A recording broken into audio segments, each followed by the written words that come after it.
hari ini yang kita namakan dengan nasi Jumat, berbagi makan pada hari Jumat, ternyata bahkan pernah dilakukan di zaman Nabi Muhammad SAW.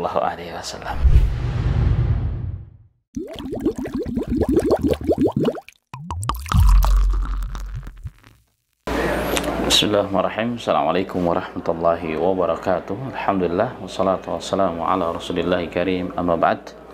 Sahabat Al-Aminah Official yang dirahmati oleh Allah subhanahu wa ta'ala, masuk ke redaksi kami pertanyaan yang sudah lama, bahkan berkali-kali ditanyakan tentang apakah termasuk perkara bid'ah nasjum hari Jumat itu, yang memberikan makan sedekah khusus pada hari Jumat. Sebagian rekan-rekan yang memang peduli dengan agama, mereka ingin menjalankan suatu ibadah itu betul-betul sesuai dengan tuntunan agama, sehingga mereka ingin memastikan bolehkah atau bid'ahkah atau apa hukumnya. Inilah yang sedang banyak dipertanyakan oleh sebagian kaum muslimin. Ma'asal muslimin wal muslimat, sahabat Aminah Official yang dirahmati oleh Allah subhanahu wa ta'ala, memang kita melihat bahwa beberapa tahun ini, bilkhusus di negara Indonesia, walhamdulillah dengan izin Allah, syiar-syiar Islam sudah mulai nampak, termasuk juga berbagi makanan di mana saja, pada acara apa saja, bilkhusus pada hari Jumat juga marak di mana-mana, hampir di kota-kota besar. Dimanapun, mau masjid tersebut di kampung atau di komplek atau masjid pemerintah atau masjid swasta, dan hampir di seluruh kota-kota besar semua mengadakan nasi Jumat atau berbagi makanan pada hari Jumat. Baik, untuk menjawab pertanyaan di atas, mungkin sebelum kita masuk ke masalah yang lebih spesifik tentang nasjum itu, kita harus paham bahwa ibadah dalam Islam itu sesungguhnya adalah segala sesuatu perkara yang baik, yang jika kita lakukan Allah akan mencintainya dan Allah akan meridhoinya, baik itu perkataan atau itu perbuatan atau itu apa saja ya, yang nampak ataupun yang tidak nampak. Itulah sesungguhnya ibadah.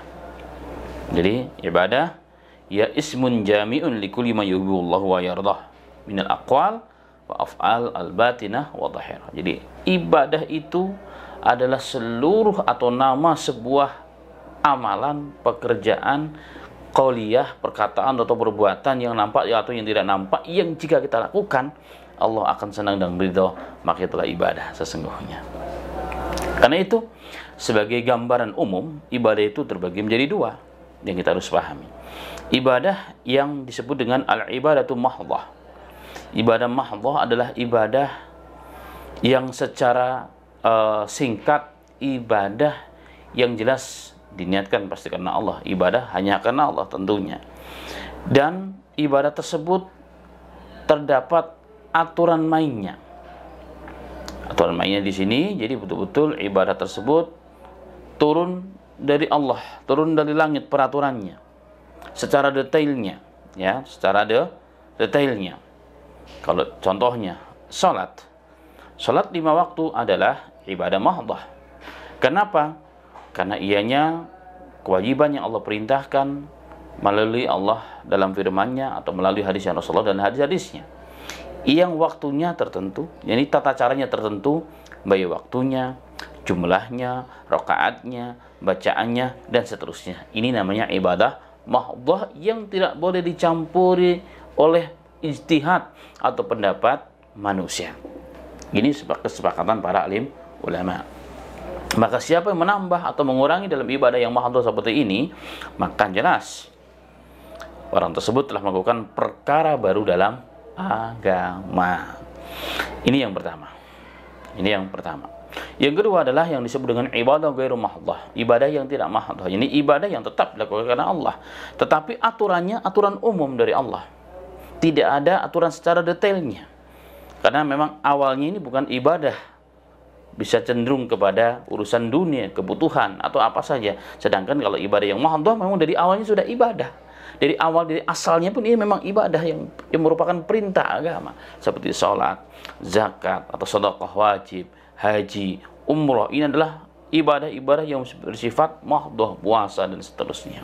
Nah, sedangkan ghairu mahdhah memang karena Allah, tapi aturan mainnya dari Allah hanya aturan umum, bukan aturan yang detail, hanya secara kaidahnya ada secara umum, tapi tidak secara detail, karena ia lebih cenderung kepada kaitannya dengan sarana prasarana untuk kehidupan manusia.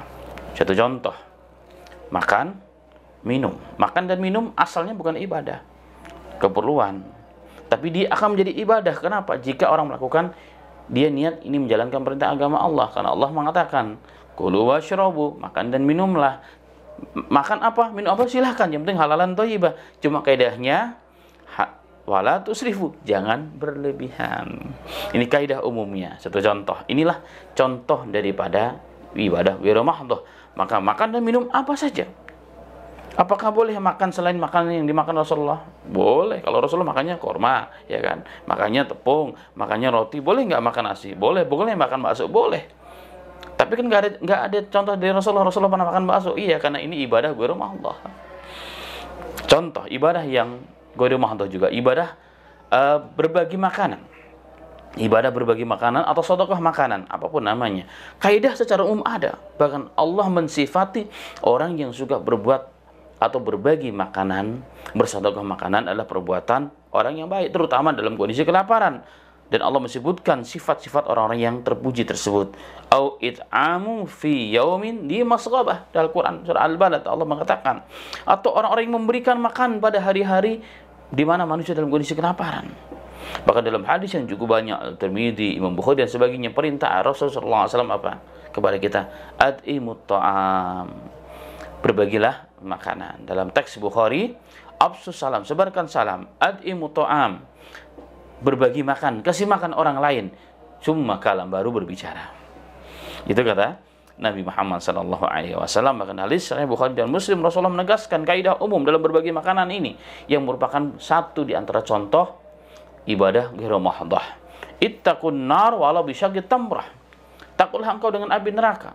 Artinya lindungilah dirimu antara engkau dengan neraka. Dengan apa? Dengan berbagi makanan walaupun kalau tidak punya separuh biji korma. Itu jika engkau lakukan karena Allah, Allah akan dalam hadis yang lain, Allah akan mentarbiyahnya, Allah akan menjaganya dan membesarkannya. Dan nanti hari kiamat kita akan menjumpai ianya sebesar, lebih besar daripada gunung Uhud. Kenapa? Ikhlas yang kita lakukan.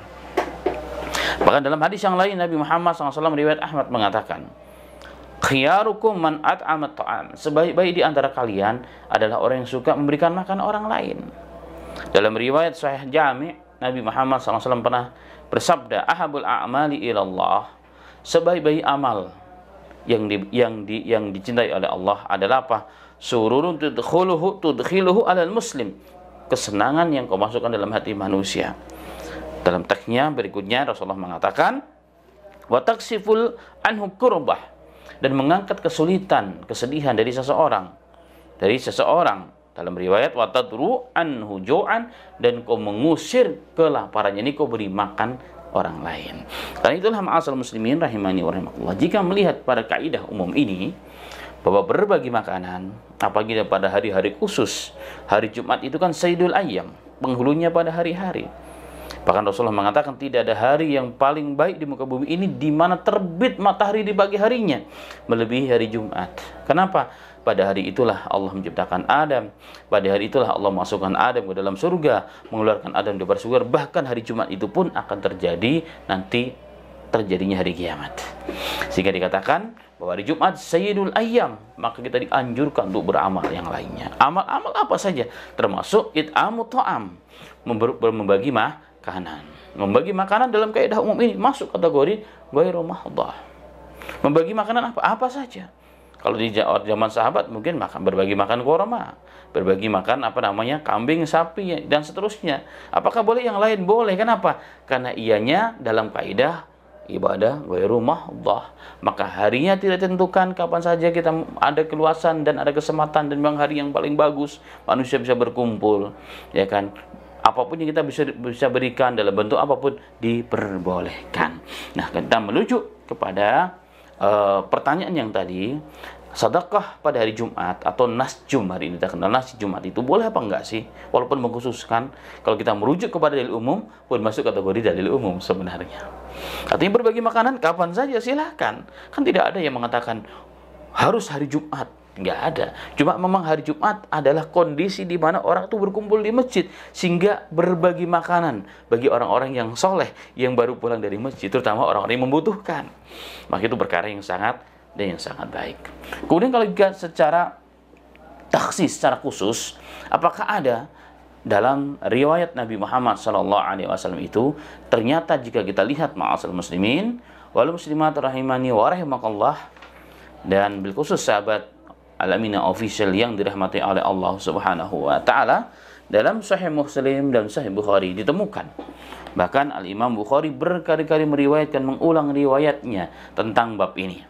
Dalam beberapa bab disebutkan, dinukilkan dalam babus silk wasyair. Itu ada bab juga bab sedekah dalam kitab Jum'ah.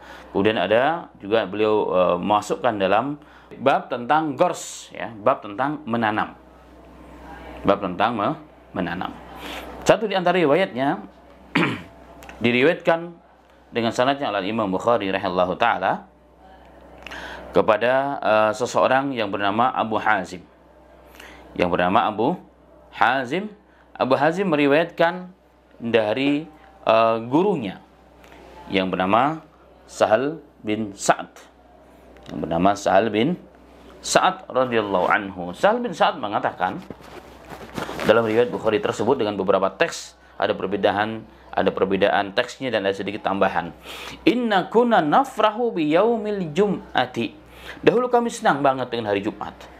Artinya di Jumat itu hari yang kami nantikan. Itu kata sahabat.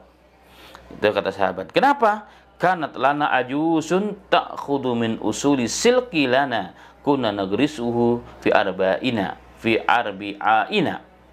fataj'aluhu fi qadri laha. Kenapa? Karena kami di zaman itu, ya tentunya ini terjadi, kalau dalam lihat kita syarahnya, terjadi di awal-awal Islam mulai bangkit di fase Madinah, di mana kaum muhajirin saat itu masih dalam kondisi miskin papa, karena belum banyak menaklukkan wilayah-wilayah sehingga mereka dapat mendapatkan ghanimah, sehingga memperbaiki ekonomi mereka. Nah, zaman sahabat di zaman itu, ada seorang wanita yang hidup bersama kami, yang beliau suka setiap hari Jumat itu pergi ke sebuah perkebunan di Madinah. Sebuah perkebunan di Madinah yang dinamakan dengan Budha'ah. Suatu pohon perkebunan korma, dan di sana ada ada tanaman-tanaman semacam silk itu diterjemahkan, ada yang menerjemahkan ubi-ubian, lobak, ada yang mengatakan sayur-sayuran dan seterusnya. Ala kulli hal, pokoknya para sahabat menanam sejenis sayur-sayuran atau umbi-umbian di mana di pinggiran sungai kecil yang ada di kebun korma tersebut.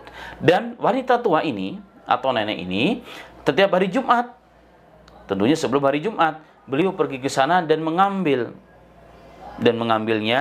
kemudian dimasukkanlah, direbus atau dimasak di pancinya. Kemudian beliau juga akan menumbuk biji-bijian dari gandum, kemudian akan dicampur di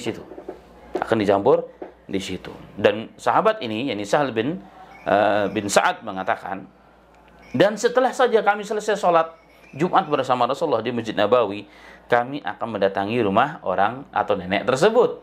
Kemudian beliau akan menyodorkan atau menyuguhkan atau menghidangkan makanan tersebut yang memang kami selalu nantikan pada hari Jumat. Dan sahabat tersebut mengatakan, wallahi pada hari itu, ya, pada makanan tersebut tidak ada lemak. Jangankan daging, lemak pun tidak ada. Kenapa? Karena saking miskinnya kondisi sahabat di zaman itu. Kemudian beliau mengatakan, wa ma kunna naqilu wa la nataqadda illa ba'dal jum'ati, dan kami tidak akan tidur siang atau makan siang kecuali setelah melaksanakan salat Jumat. Nah, dari sini para alim ulama mensyarah dan memberikan catatan penting, di antaranya as-sabru ala qillati iktisadi wa ta'am.